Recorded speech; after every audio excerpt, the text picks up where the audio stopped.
Catoctin Creek is a proud supporter of bourbon pursuit. At Catoctin Creek, they pride themselves on making traditional rye whiskey as it would have been made in the 1800s. Virginia grain, Virginia water, Virginia barrels. Catoctin Creek, the Virginia rye whiskey. This is brought to you by Smooth Ambler, a proud member of the Bourbon Pursuit family. Smooth Ambler builds on the traditional roots of American whiskey through innovative blends, proudly sourced whiskeys, and a unique line of their own homemade bourbon and rye recipes made in West Virginia. So venture off the traditional trail and go see them in Maxwellton, West Virginia. They'd love to welcome you to the family that they're building around their whiskey. Wilderness Trail is sweet mash Kentucky straight bourbon and rye whiskey made by master distiller Shane Baker and fermentation expert Dr. Pat Heist. Whether it is high rye or wheated, cask strength or bottled and bond, Wilderness Trail is always non-chill filtered premium whiskey with unparalleled flavor. Distilled, aged, and bottled in Danville, Kentucky. What do you guys think about going 10 steps further here and letting a law firm in as a partner? It's no. Can you trust a lawyer, though? That's the question.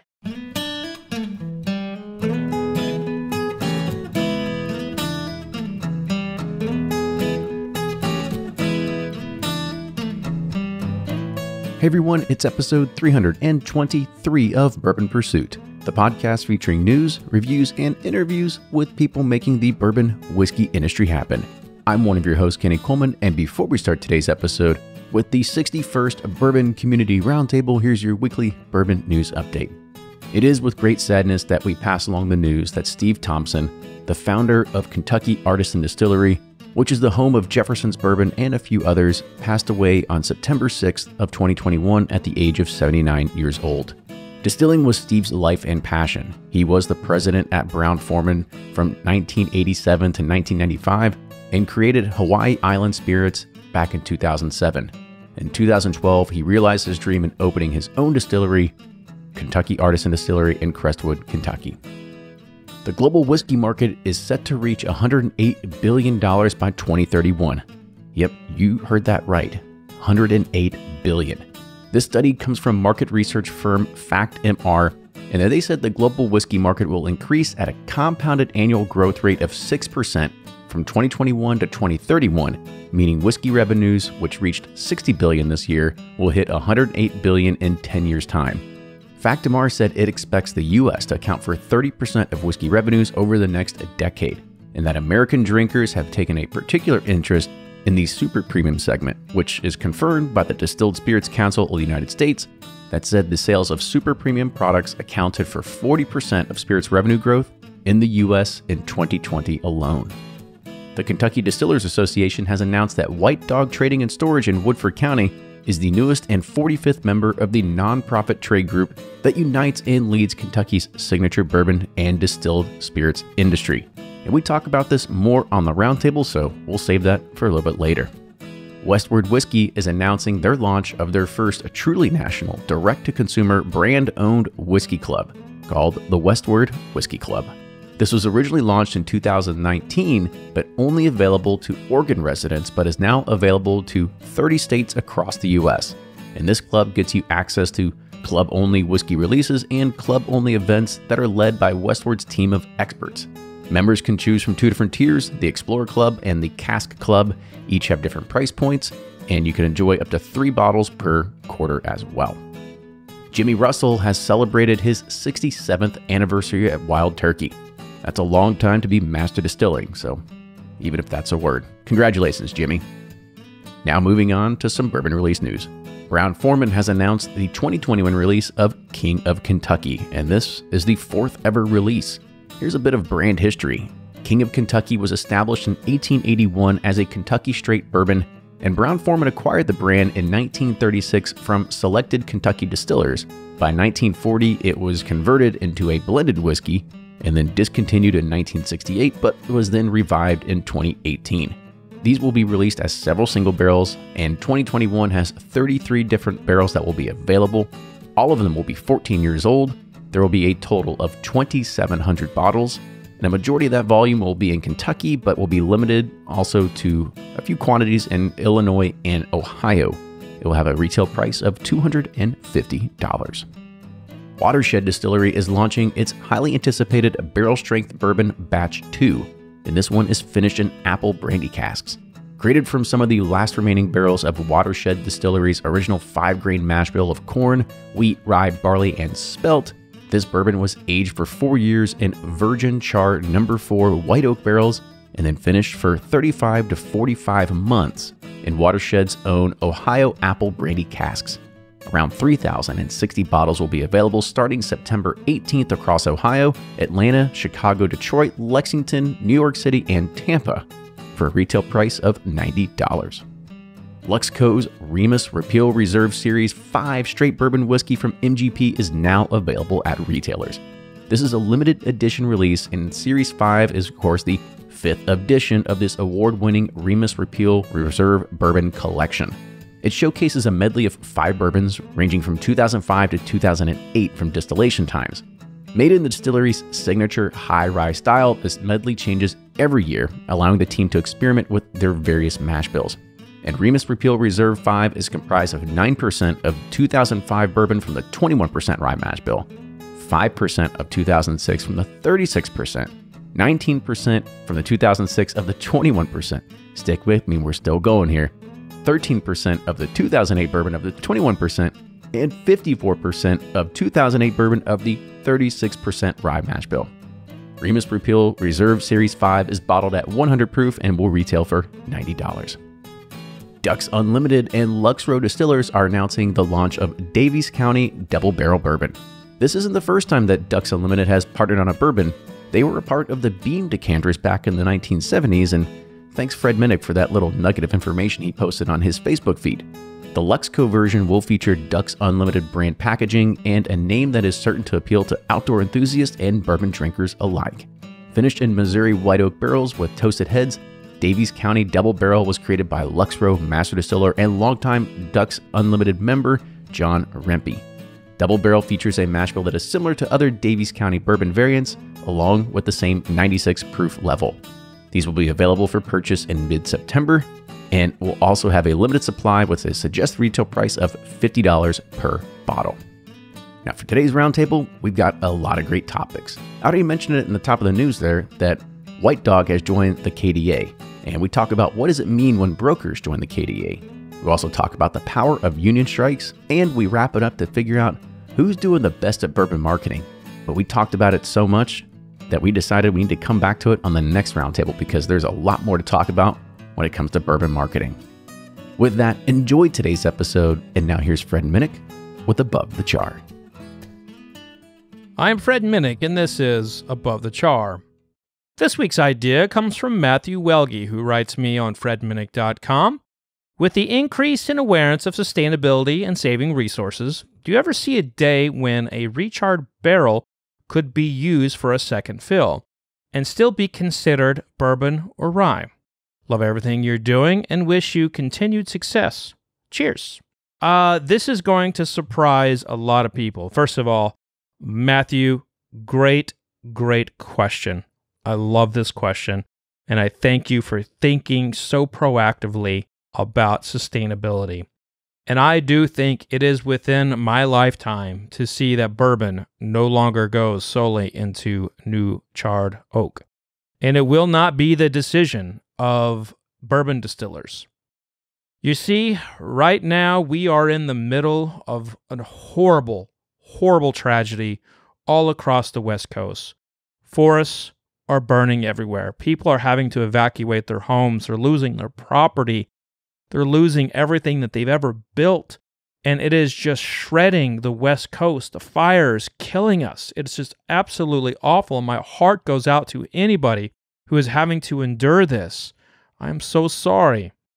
And it's got to feel odd to hear a bourbon guy even talk about this. But the fact is, barrels come from trees. And the foresters in the 1990s and early 2000s were talking about how to manage the forests on the West Coast to prevent what we are dealing with today. Now, obviously, those things didn't happen and people disagreed, but we tend to not listen to foresters when it comes to managing our country's forests. Now, a lot of the wood that is used for bourbon barrels comes from private landowners. So it's not sitting on federal forests. It's not sitting on a company tract. It's owned by somebody who owns a lot of land.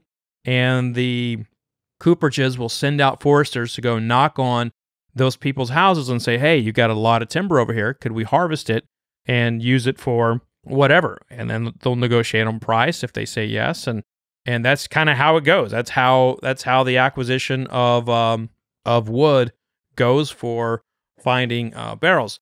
Now, the U.S. Forestry Service is actually very concerned about white oak regeneration and canopy gaps. And right now, they are studying it, and they are trying to get people to manage their forests better.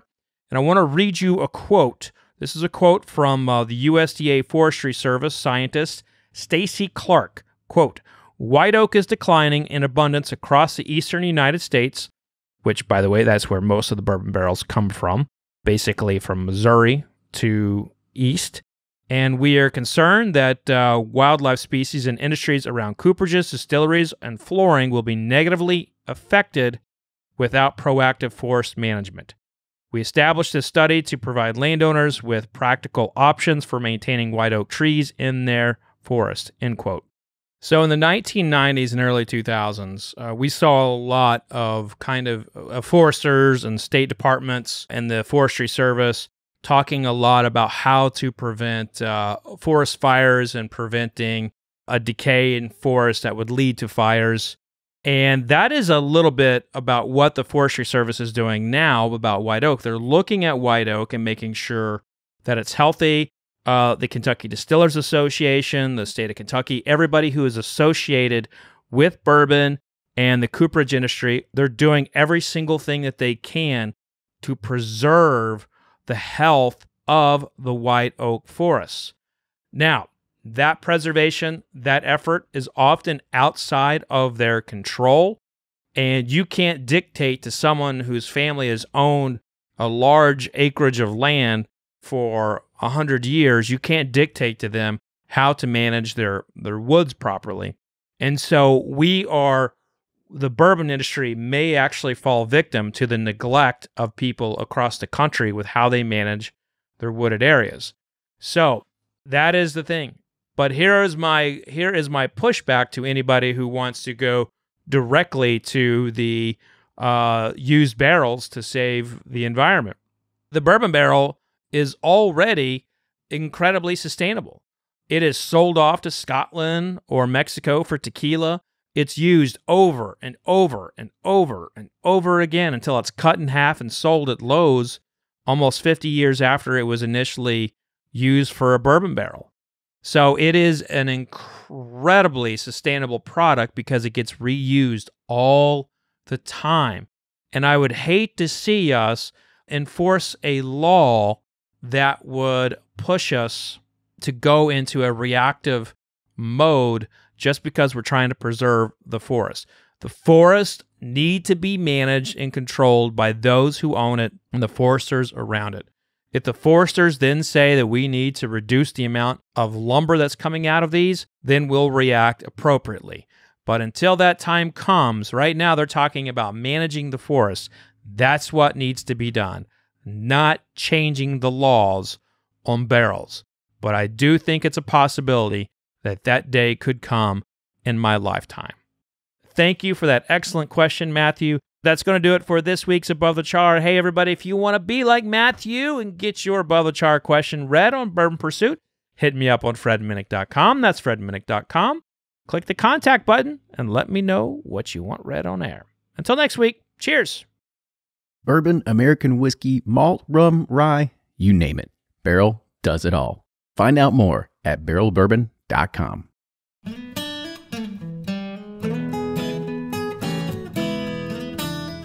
Welcome, everybody, to another Bourbon Community Roundtable. As a part of Bourbon Pursuit, the official podcast of bourbon, and this is the 61st. So it only took us 61 to finally get in. We're getting our groove finally, but this is going to be a great one. We've got a lot of great topics kind of lined up tonight. You know, Ryan, we were hanging out with each other earlier today, kind of reviewing some of the new whiskey releases for this year.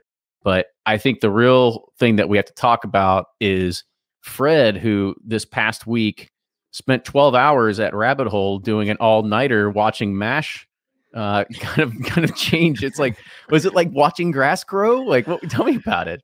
You know, we take for granted you go into a distillery and you see like the little bubbles. And I've always, my entire career, I love being behind the scenes with like the production people, you know, and usually it's in a writing format. And so this was an opportunity for me to kind of show what fermentation is like from the very beginning. So when it's right there and then the bubbles start, you know, so it's like 14 hours in, the yeast is really active. And it was just a fun demonstration to show what happens during fermentation. So were you a corn grain or a wheat grain or this was Rabbit Hole's 5 grain, and it was chocolate malt. There was chocolate malt in there.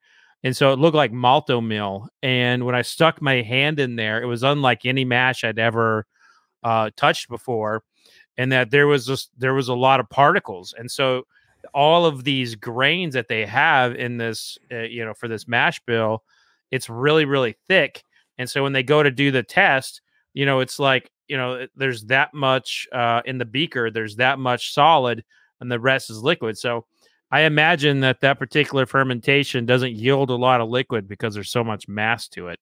But it was just fun to do. And 10 people stayed through the whole night with me. And I was up the whole time, and it was a lot of fun. I enjoyed it.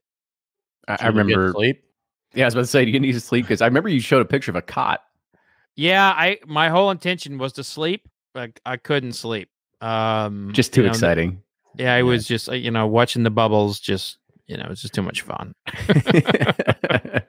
I remember when I saw you getting ready to do that, I was like, just get on the live stream at some point and just tell ghost stories, because you're gonna have to figure out some way to kind of keep this thing actionable. And I took your advice, and I did that, and people took it hook, line, and sinker. People were like, oh my gosh, really? There's a ghost there? And then people who worked there was like, is that true? It's like Goosebumps over there. Yeah, Rabbit Hole. It was something. It was a lot that, of fun. or picture like you just kind of like you take a camera with you and like a flashlight and like hold up underneath your face and just like run around certain corners, be like, I think I see somebody. Somebody's in the building right now. Well, I mean, that's what all those paranormal shows are. Yeah. Oh my God, what's that? So Loving the way to do it. But let's go ahead and we'll kind of kick off the show tonight. Of course, we've got our regular roundtable guest with us, so I'll go ahead and kind of leave it over to here to Brian first to kind of kick it off for us here. Hey, thanks for having me on 61. Brian from Sippin' Corn. Yeah, I'll go next. Blake from Bourboner and Sealbox.com. So happy to be back, and probably the clearest you've ever heard me. Hey, y'all. Happy Monday. Nick from Breaking Bourbon, breakingbourbon.com. Glad to be here. Looking forward to this one. Good deal. And we're taking some cues from the listener survey. So we're gonna shorten up the intros in the very beginning. We're gonna kind of let people hear more about these guys towards the end. But let's go ahead and let's kick off with our first topic of the night. And this is brokers joining the KDA. Now, this is a press release that came out this past week, and that is that the Kentucky Distillers Association has announced that White Dog Trading and Storage, who's based in Woodford County, and I've talked to people from White Dog before. They're great people. Ryan and we've talked before about actually sourcing barrels before. They are the newest member of the KDA. Now, this is also an interesting kind of topic because they are not a distiller yet, but they are aging somewhere between, to be a KDA proof member, it's between 10,000 and 50,000 barrels a year. And right now they have a campus that includes 3 different 55,000 square foot state-of-the-art warehouses.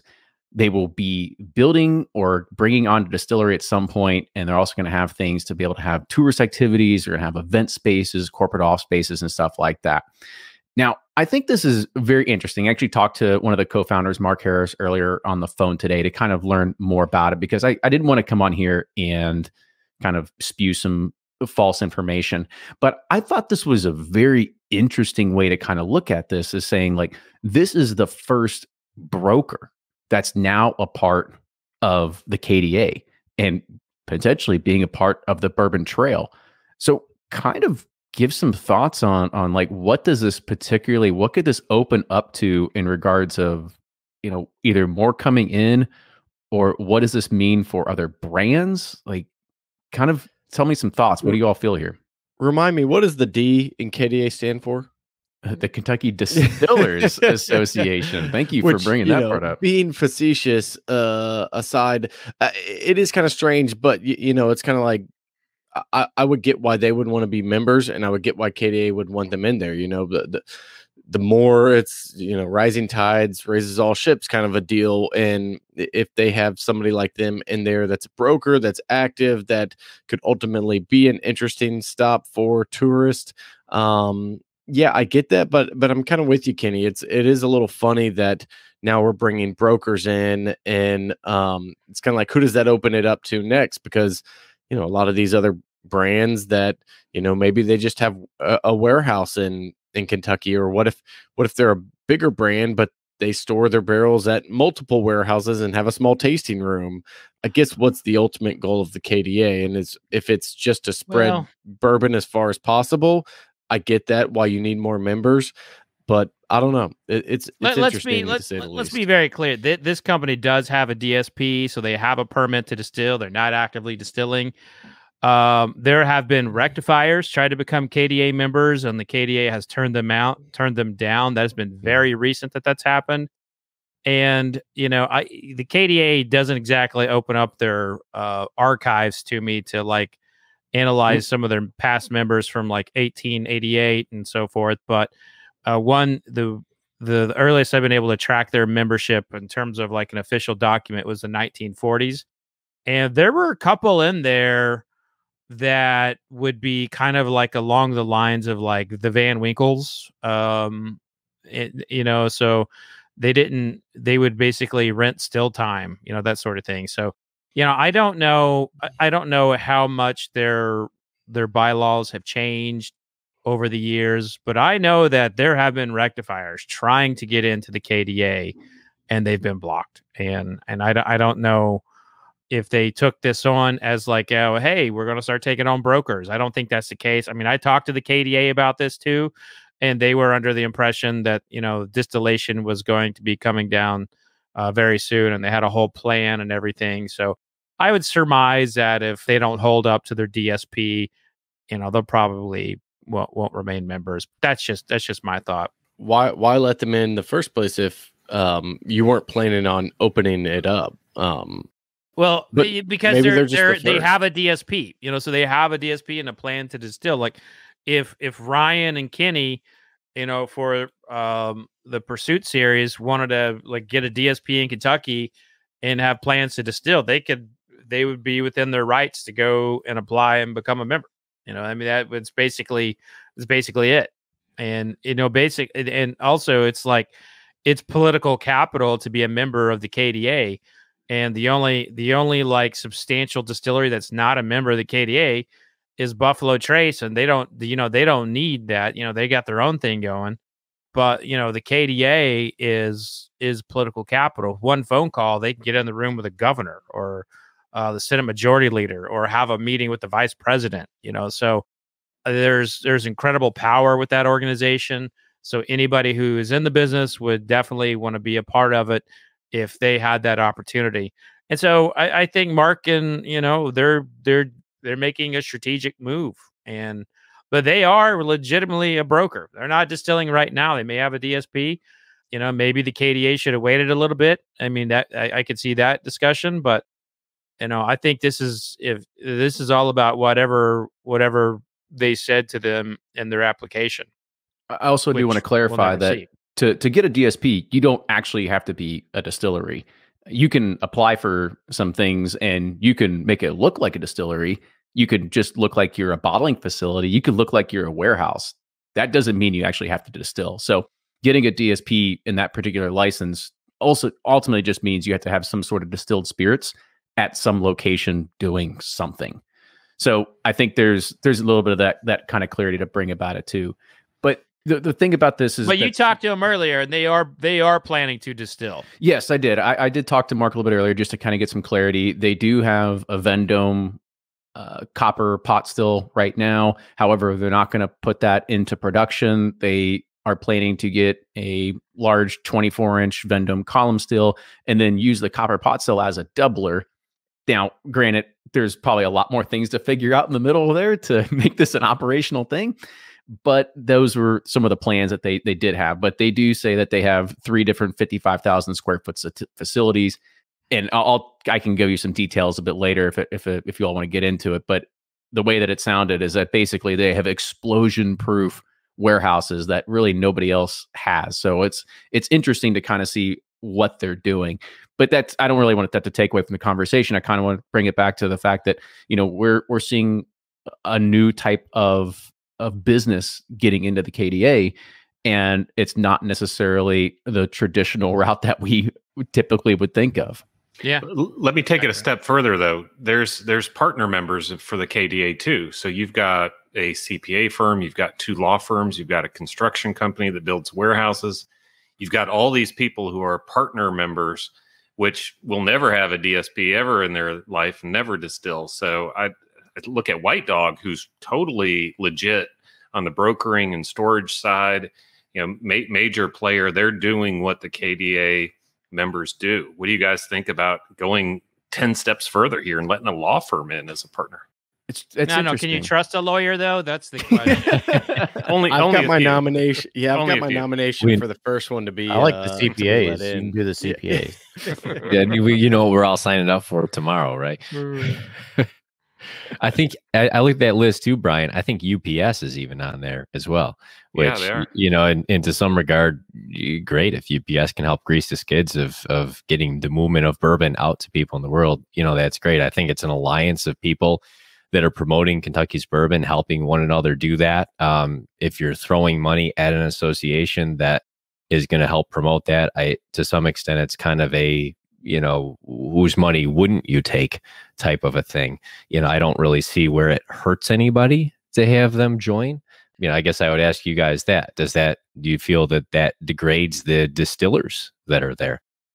I don't know. I think it's an interesting side of the business that a lot of, the general public doesn't understand, and that I think people would think it's interesting. I would find it interesting. And the only negative I could see is maybe the brands that are working through White Dog or whoever, and you're like, wait a minute, you're sourcing your product, you're this, that, your story is all this and that. That could be the only downside, is like, okay, there's a lot of brands that aren't making their own or, telling stories. And I could see maybe that being a negative side to it. But I do think people will find it fascinating, to see the behind the scenes, like, of all the sourced whiskey market and brand building that goes on in this industry now. So, yeah, I mean, if you think about it, we're sitting here talking about a trade organization, on a consumer facing podcast, and people will be as interested about this as they would a limited edition release,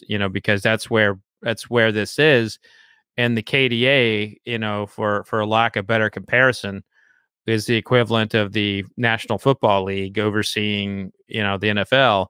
The KDA, for all intents and purposes, is overseeing bourbon. And, they certainly have their hands in other things, but that's the primary objective, and it's specifically Kentucky bourbon. And what's interesting, it's like that's kind of like the the rise of the KDA really begins when they implemented a sales tax in 2009, and they went on the Capitol steps and they protested, all pouring bourbon onto the steps, and that was the moment they all got together and they started working together. And I think it's one of the greatest stories of the contemporary rise of American whiskey, is to see how well, for the most part, these distillers work together, and then they end up suing each other. It's fascinating to me, like how, when it comes to legislative efforts, they work as like one ship moving forward. But when it comes to their own little piece of the pie in the market, they'll fight like hell, for that shelf space. So there's got to be a reason that this company is being allowed in. They have to be providing something to strengthen that political capital that the KDA has right now. Because I will tell you, there are a few organizations as powerful in the Kentucky legislature as the KDA. You know, coal industry's down, horse industry's down. Kentucky is bourbon, bourbon, bourbon, bourbon. And, you know, holding the keys to most of those distillers is the KDA. Yeah, and I think you make a great point, because you have to look at this as the only reason you join an organization is to figure out, what do you get out of it and what do I get out of it? And now for the KDA, it's, of course, we want you in because your money helps us be able to grow and operate the business of what it is. For a lot of distilleries, they like to join the KDA because they have a huge marketing organization behind it. They've got people that run and operate the Kentucky Bourbon Trail that tries and help boost tourism to get people out to your facility. This is a brand new way to look at it, because again, it's one of these things that, yeah, it's 3 big warehouses in an event space. That's a pretty far stretch to say, oh, we expect to get 40,000 visitors next year. Like, that seems all right. Now you need 40,000. What do they mostly get now? They're up to like 500,000 million visits a year, whatever it is. Like, that's a stretch to be able to say, I'm going to go visit some warehouses somewhere. So it's kind of hard to kind of see, well, what are we getting out of the KDA, other than that you had mentioned, Fred, if there is something that we don't know about that could be a potential government hurdle that the KDA can help them achieve and kind of get past. Eric Gregory is a good friend to have. All right. Any kind of thoughts and topics on this before we move to the next? No. Okay. All right. We'll get into a little bit of a spicy one here. And that's looking at kind of what's happened as of this past week. The workers in the union at Heaven Hill has gone on strike. So there has been an interruption in the bottling operation and some other things. We've also seen that Heaven Hill is now pulled out of the Kentucky Bourbon Affair, or Kentucky Bourbon Festival, because of this as well. But this isn't something that's brand new. We see this happen quite often. Just a few years ago, we saw this happen at Four Roses. And Ryan, I remember we were going to a barrel selection at Four Roses, and typically they have 8, 9, 10 barrels out for us. And they were like, sorry, we only have 6 today, because Mandy was like, it's up to me to roll out the barrels and I can't go get them. Yeah, and they're on the bottom floor because I'm rolling them out, the easiest ones to get out. So, yeah. So I kind of want to look at this and think of a way to kind of frame this is how important unions are to distilleries, and really what does the impact on something like this bring to the distillery when this does happen. And I know, Fred, you had mentioned that you had kind of done some research on this and kind of what it's looked like over the past years as well. Yeah, I mean, strikes happen all the time in American whiskey. Even before Four Roses, Jim Beam, when their workers went on strike.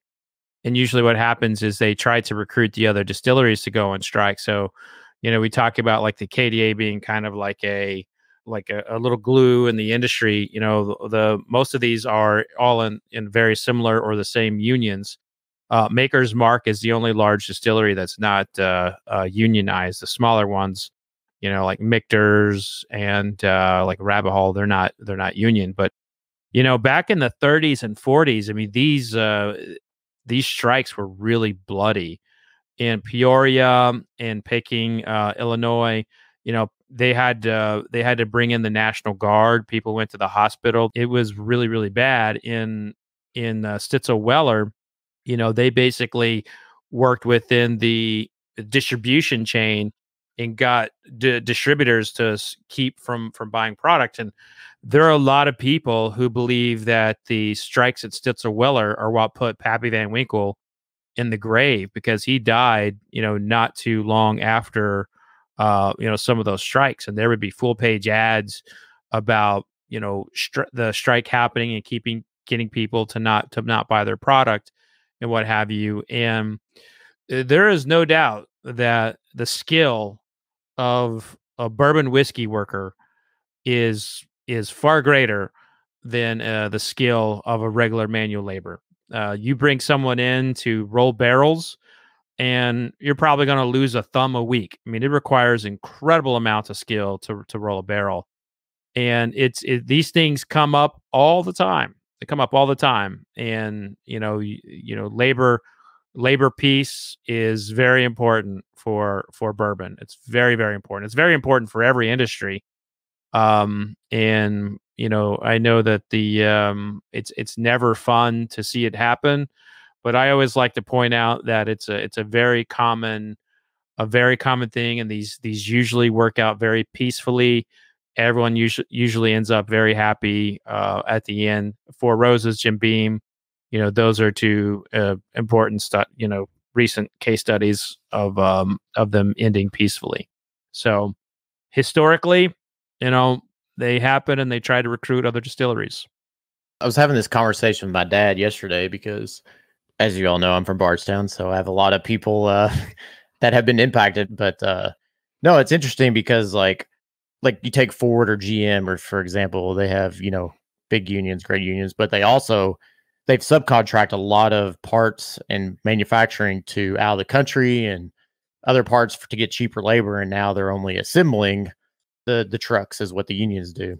But with bourbon, it's a unique product to where it's like you got to make it here, you got to bottle it here, you got to warehouse it here, and so like the workers almost have like kind of a leverage in this, more so than any other union, because it is so region focused, and it has to be here. And so I think it'll all work out, but it is an interesting from a business side, because you can't just pick up and say, well, we're just going to outsource it to China or Mexico or other countries or whatever, like other industries can. And, Ryan, too, like, I find that the way that the workers have communicated publicly to be very civil and to be like, we really, really don't want to be doing this. No, they don't at all. Yeah. And so I just think this is at the end of the day, if you are in a union and you all vote to go forward, it is never a fun. I was in a union once, and it's never something that you look forward to. So I know that everybody would much rather be in there making whiskey, and I hope that time happens very soon, because you're seeing it in the chat. People's barrel picks are canceled. They're pulling out of the Bourbon Festival. I mean, Heaven Hill means a lot to a lot of people. It does, and I think it'll all work out. But these people aren't getting paid. They're taking a leave of absence and not getting paid to do this. So they're standing for something. So it's important to them and to the owners as well. But yeah, it's a lot of people are impacted. And by this whole thing, it's got to be a big deal. I was shocked by the percentage of people that voted for the strike. I mean, usually you don't get that. I mean, it was like, I forget what the numbers were, but it's something like 90-something% voted in favor of the strike, which is one rare to see. But the other point I wanted to make, with Fred, I hear you that a lot of the workers are being civil about it, but the damn ones that they put onto the news clips are all shitting on Heaven Hill, and that's never productive. I mean, they say they're coming out of a bad 5-year contract, and they're saying it's not a good place to work, and that's just the wrong way from my viewpoint to approach this. I agree with everybody. It's going to end up working out fine. I mean, it's a good place to work. From everything I've heard, they treat the people well. You just got to get through the negotiations. I didn't read a ton of detail on this, but what I did gather was it looks like the contract negotiations are looking to potentially shift people to weekend work, and they would have, say, 2 days off during the week, for example. Seemed to be a big issue that was raised in a number of articles that covered this.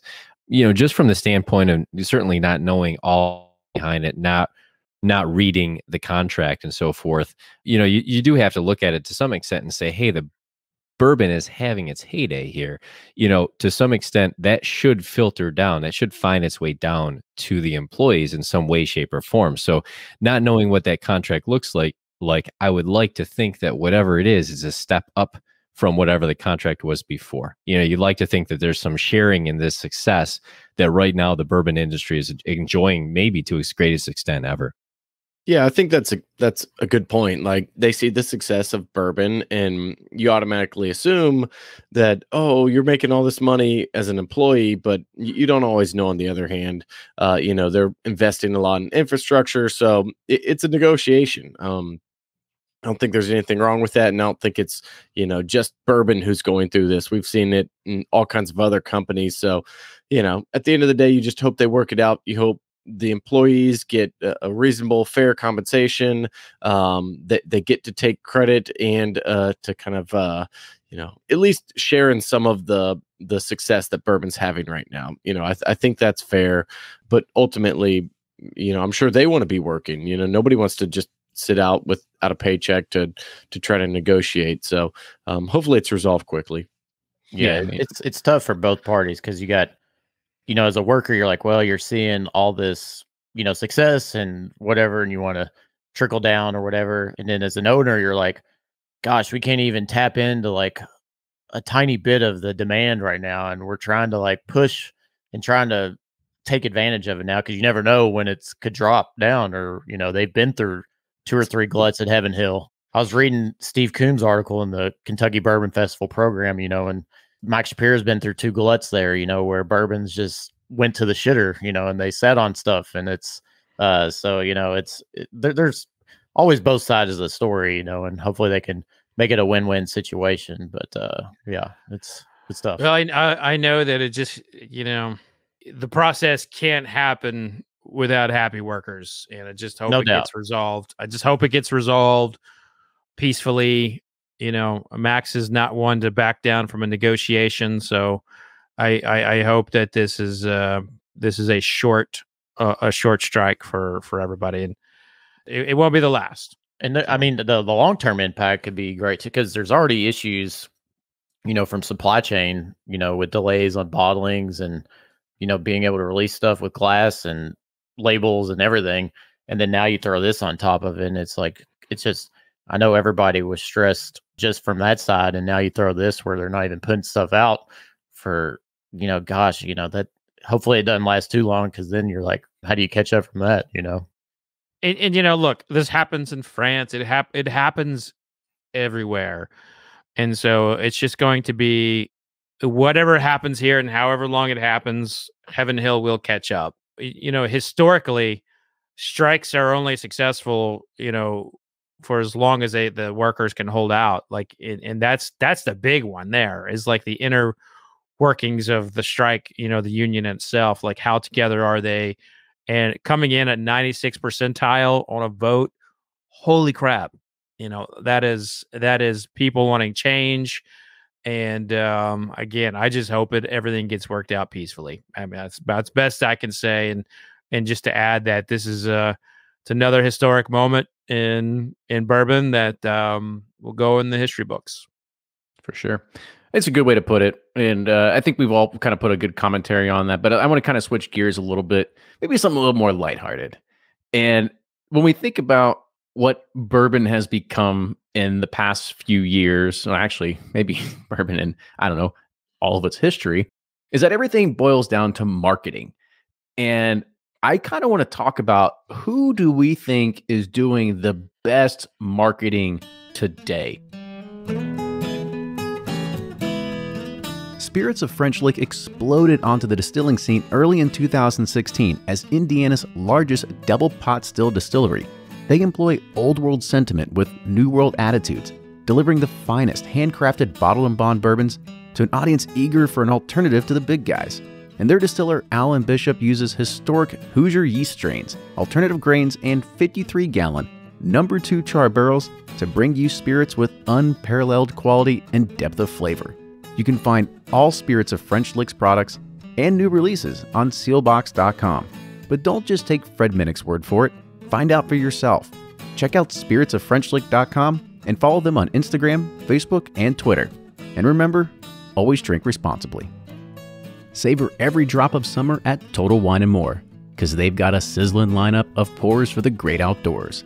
Get ready for the holiday weekend with their top 12 wines under $15. And beat the heat with refreshing bourbon cocktails. So why not serve a brown derby made with bourbon, grapefruit, and honey at your next barbecue? Then taste your way to a new favorite. With over 500 bourbons, Total Wine & More is the place for whiskey lovers. Looking for something new? Well, check out Mcfarland's Reserve Kentucky Straight Bourbon. Extra wheat in the mash bill makes it especially smooth. You're sure to find cool prices on over 8,000 wines, 4,000 spirits, and 2,500 beers in-store or at TotalWine.com. The Heaven Hill Bourbon Experience underwent an expansion, renovation, and renaming as a culmination of a multi-year $19 million investment in Kentucky's signature industry and a model for the future of tourism. The state-of-the-art Visitor Center is an interactive, educational space offering signature exhibits unique to the Visitor Center, including a You Do Bourbon Experience, where guests are guided through a tasting of unique products. And to commemorate your visit, you'll have the opportunity to bottle your favorite bourbon or whiskey through the custom-designed filling machines, and then you can apply the label and personalize it in the bottling room. To learn more about bourbon, Heaven Hill's history, and their award-winning portfolio, go to heavenhilldistillery.com/booking to schedule a tour. Heaven Hill reminds you to think wisely, drink wisely. Cheers. Who do we think is doing the best marketing today? And I kind of want to throw a few names out there, and we'll kind of talk about them a little bit. But I do want to put one person on the map here. I think is probably doing some of the best marketing ever, and that's the Sealbox email thread. Because I swear, every other day I get emails in my inbox that says this is going on sale. It's going to go fast. I'm sorry if I have to, if it sells out too fast and you don't get anything. And it's every other day. It's every 48 hours I have to see those emails. So I think those are just to you. Those don't go out to the mass list. It's just Kenny at, yeah. So tip of the hat to Blake on making sure we keep the hype train alive over there.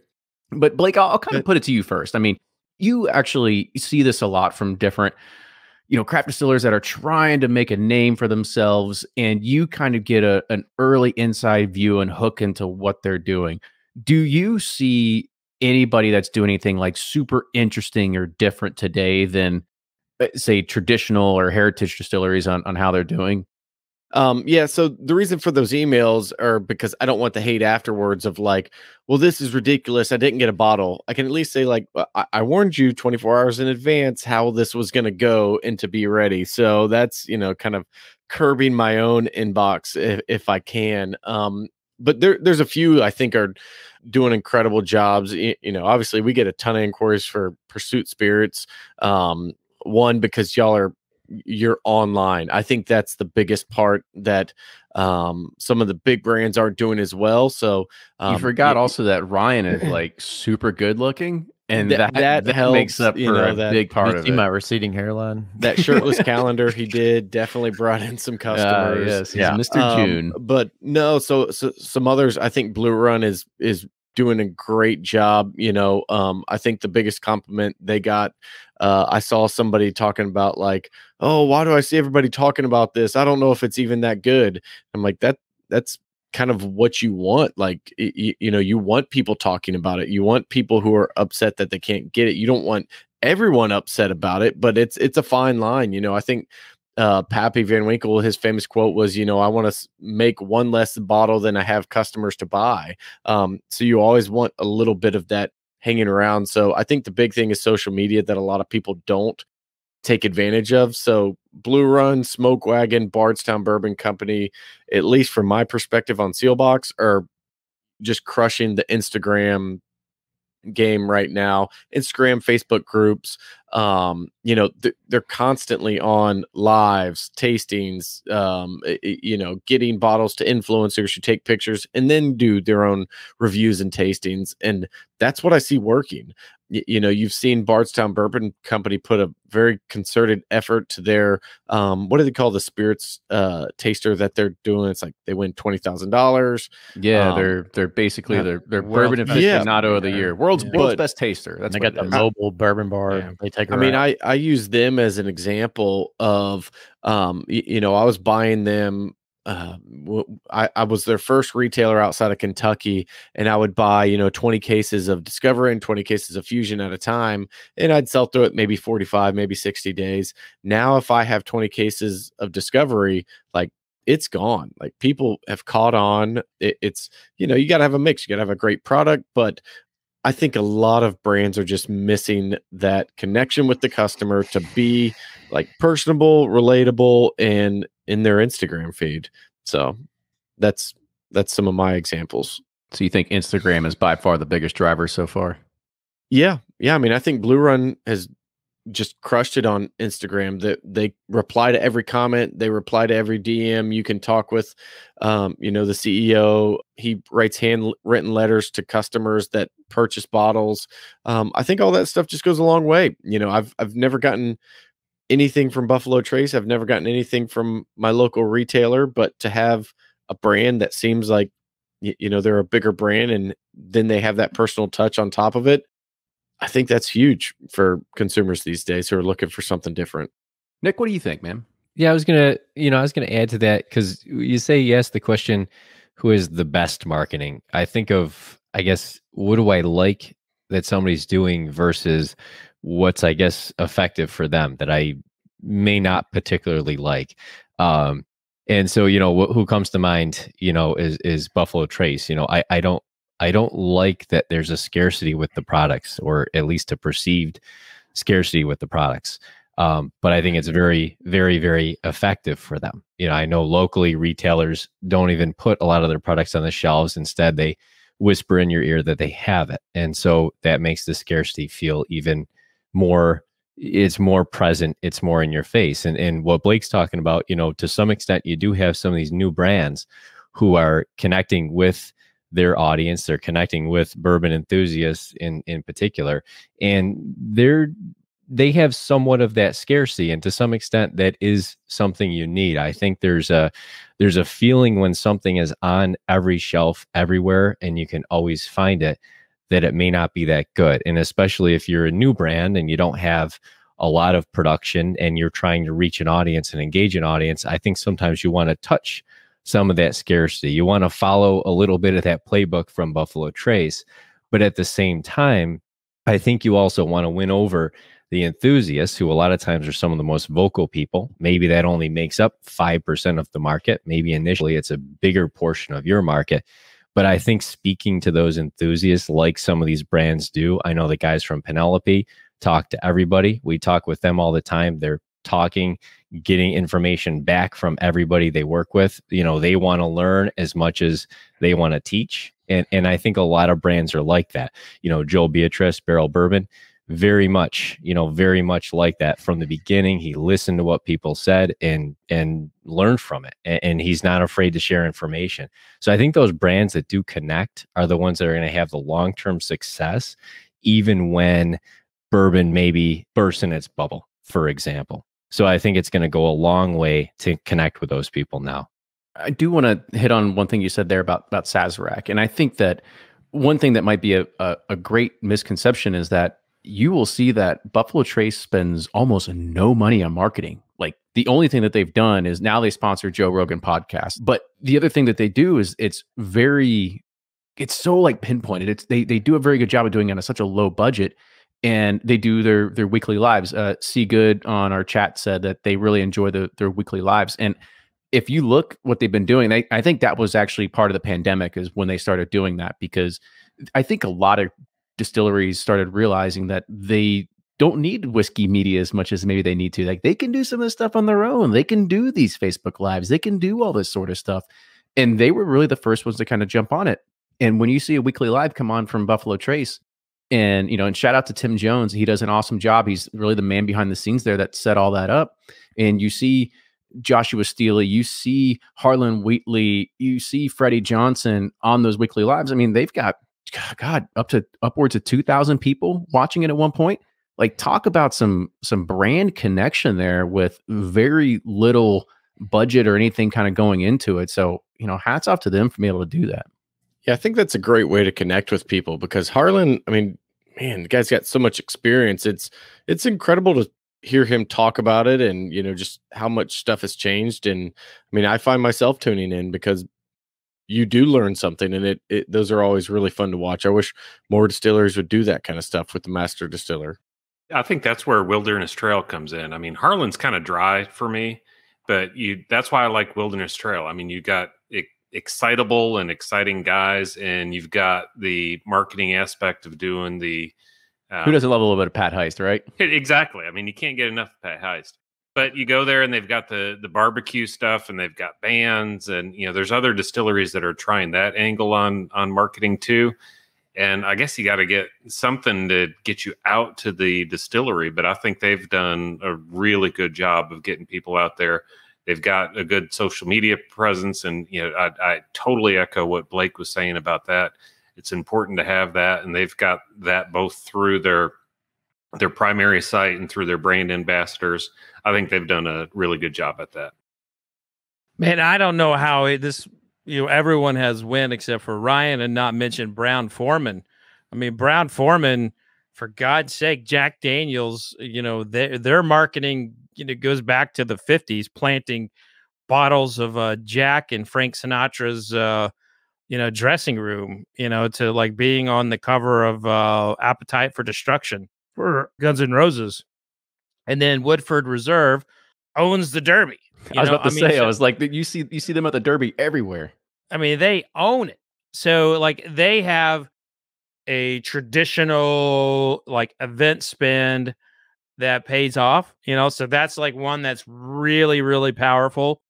Everyone's kind of like talking about like the social media thing and everything. And I think it's, I think the sending to influencers, honestly, is lazy. I mean, I know it's effective, but I think it's lazy. And what Buffalo Trace is doing their own live streams, what Smoke Wagon's doing with their own stuff, they're connecting and creating their own influence. Just sending out a bottle to someone to put next to their, beautiful self. I mean, great. You got a bottle shot. Does anyone really, talk about the whiskey, or are you explaining what the whiskey is? To me, that stuff, doesn't connect very well in the grand scheme of things. But I will say that, one of my favorite brands of all time when it comes to like, interpersonal marketing is Michter's. Michter's is, they have an old school, like shake your hand, ask about your family approach.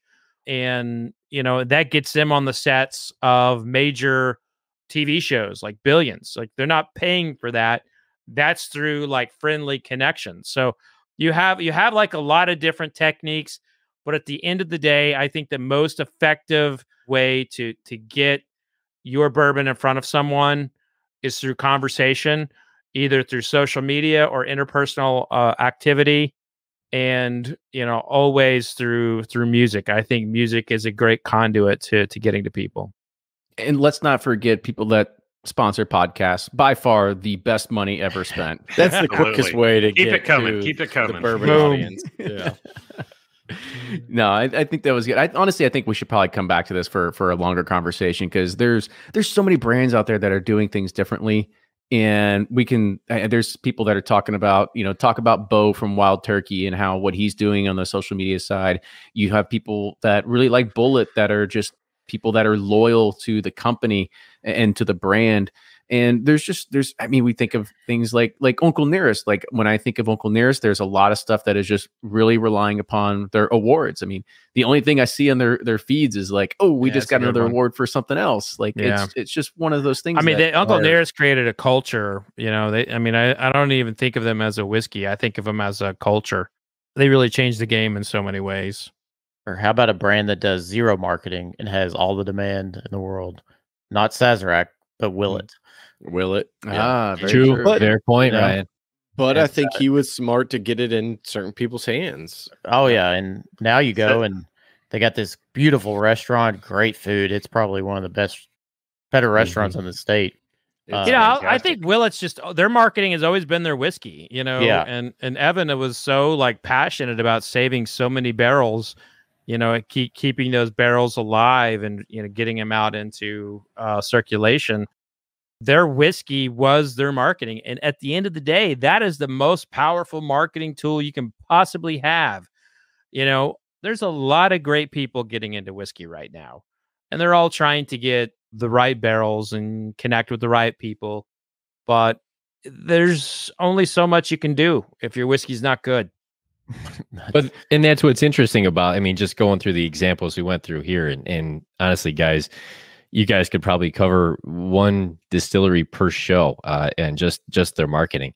But you go from the put your head down, make great whiskey, and don't put any actual money into marketing to let's own the Kentucky Derby. I mean, how freaking different can you be in terms of your marketing strategy for how you're going to do something? And yet, in this stratosphere of bourbon, all these things find a way to succeed. And that's what's interesting about it too, is a lot of it's not even specifically marketing. It's just education. It's just, let's just talk to people, or let's just get involved in that. In and of itself makes people aware of a brand, and they try it and they like it and they feel connected to the company.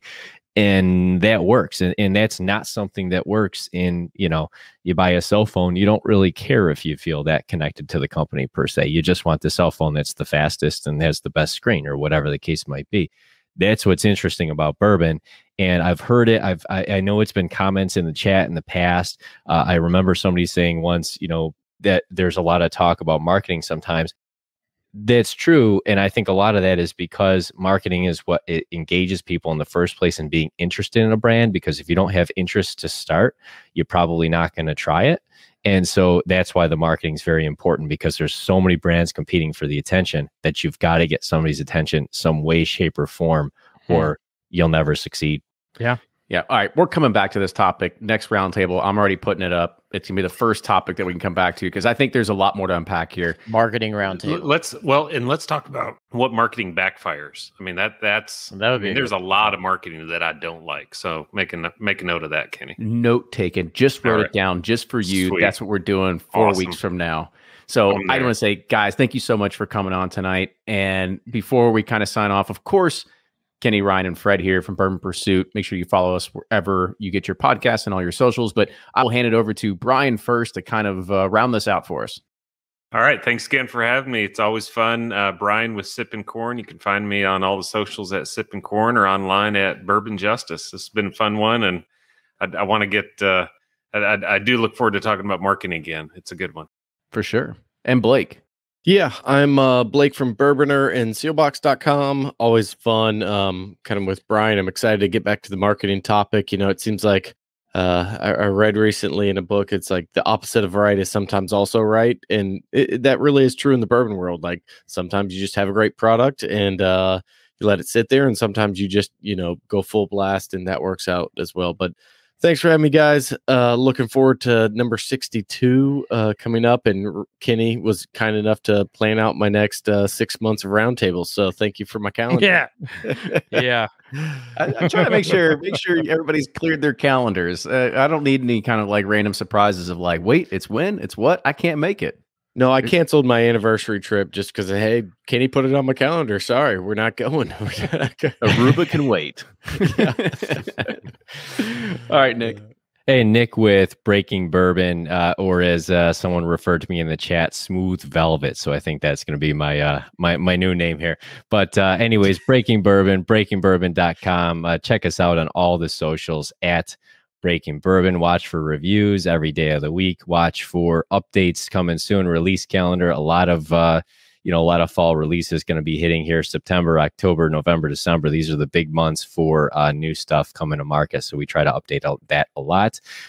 As always, great chatting with you guys. Thanks for having me on, and everybody in the chat. Appreciate the comments. Nick does sound good. I'm with the Smooth Velvet. 1-800 Smooth Velvet. So I just reserving that now. So. It might be longer than 7 digits. You have to figure out how to shorten that one up a little bit. Get the website. Anything works with the internet. I see a t-shirt coming. T-shirt coming. I like the t-shirt. Maybe the sticker. Sticker for the next barrel pick for sure. There you go. But cheers, guys. Thank you so much for joining us tonight. And we'll see you all here in a few weeks with the next roundtable. With that, see you all next week.